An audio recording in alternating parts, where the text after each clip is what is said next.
as a hype boy of hype, I think people are overvaluing it, if that makes sense. Like the impact of this. But without looking at the numbers, Hyperliquid with some good numbers from speculation point of view might be the only serious prediction market in a month or so when everything opens up. And if you know, all views expressed by the hosts and guests in this podcast are solely their opinions and do not reflect the opinions of their respective employers. Guests and hosts may maintain positions in the assets discussed in this podcast. This podcast is for informational purposes only, and nothing in the podcast is intended to be financial, legal, or even live advice. So do you know what HIP4 is and how does it work? By the way, I know it's basically HIP3 for prediction markets. I don't know how does it work. I don't know how much hype do you need and so on. So like you need 1 mil hype, 1 mil number of hype, and then 1 mil hype. I think I forgot was it 1 mil number of hype or 1 mil hype. But yeah, so basically for that you can launch one market. Okay, one market meaning that if you decided a 15-minute market, if the 15 market doesn't finish, you can't set up another market. Okay, if you fuck up the oracle somehow, you get slash, and those hype are burned. There's a few things into it, right? Like actually, do you want to read this article really quickly? They went live. What this actually covers is the math. The supply side cross margin. Okay. Cross margin for just the prediction markets or for across the board? It's across the board, right? So right now it's not confirmed how they're gonna do this. So this is why there's a bull. My case is that it's good to have everything on one thing, just like for a centralized exchange. The second bit is we don't know how they are pricing the collateral because I'm guessing they can't use cross because like how volatile the prediction market is. But as it goes better, it's likely that they can, or will they? Is this true that the take rate of prediction market is only 5 bips?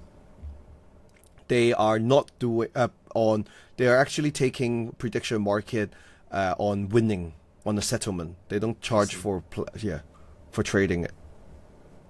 Okay, yeah, because I haven't studied like how Polymarket, I guess like exact money structure works, but yeah. Yeah, so they're taking money on so in the middle bit you can see all the fees, all the stuff, but basically TLDR is that like they only take money very cheaply so people can trade in and out of it unless it's settled, it's cool shit. And then the other part is and then you can look about, for me it's more like enabling a new market, more people depositing into Hyperliquid. Some statistic of like top Polymarket players are on Hyperliquid as well on the same address. So indirect fees and what it applies is bigger.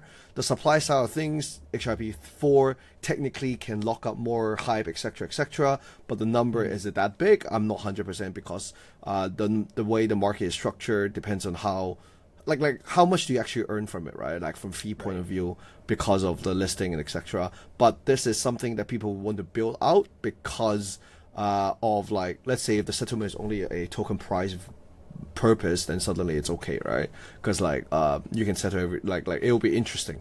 And then I would imagine this would be the new version of pre-market token basically. Like imagine like there's someone that would take a fee to get listed on pre-market token as well, etc. So those are the small things that I'm looking at. But like but yeah, TLDR, let's see how that goes. Got it. Can you talk more about the cross margin? Or like there's not much detail yet? There's not that much to talk right now. There's no official docs, but right now it works is like if you have 200k, you can use 50k of it to buy within the same account. Like when you can use 50k to buy spots of this perp market basically. But once you bought it, like let's say 50k of it, you can only your margin is only 150k for whatever trades you have right now afterwards.